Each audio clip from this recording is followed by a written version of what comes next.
Hello everyone, কেমন আছেন সবাই? আজ রান্না করেছি চিকেন কারহাই।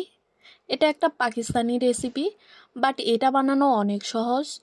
এত কম মশলায় যে মাংস রান্না করা যায় আমরা বাঙালিরা কম মানুষই জানি। এত সফট আর জুসি একটা রেসিপি, জাস্ট ওয়াও। দেখতে যেমন কালারফুল, তার থেকেও বেশি ফ্লেভারফুল আর টেস্টি খেতে। আমি হুবহু রেসিপিটা ট্রাই করার চেষ্টা করেছি। Let's get started.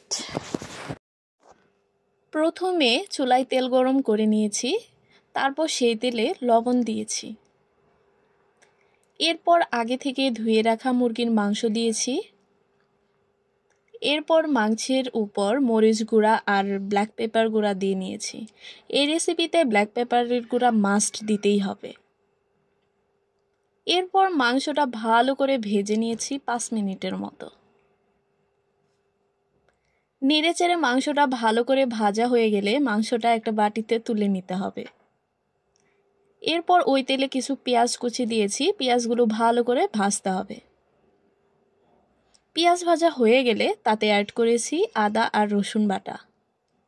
এরপর আবারও ব্ল্যাক পেপারের গুঁড়া দিয়েছি অল্প পরিমাণে। এরপর দিয়েছি 2টা টমেটো টুকরো করা আর 2টা কাঁচামরিচ কুচি। এরপর দিয়েছি গরম মশলার গুঁড়া। সব শেষে দিয়েছি টক দই। আমি 100 গ্রাম টক দই দিয়েছি। তারপর সবগুলো উপকরণ কিছুক্ষণ কষিয়ে নিতে হবে। এরপর চিকেনগুলো দিয়ে দিতে হবে। তারপর একটু ভেজে তাতে অল্প পরিমাণে পানি দিতে হবে। তারপর ঢাকনা দিয়ে ঢেকে মিডিয়াম হিটে রাখতে হবে 10 মিনিটের মতো।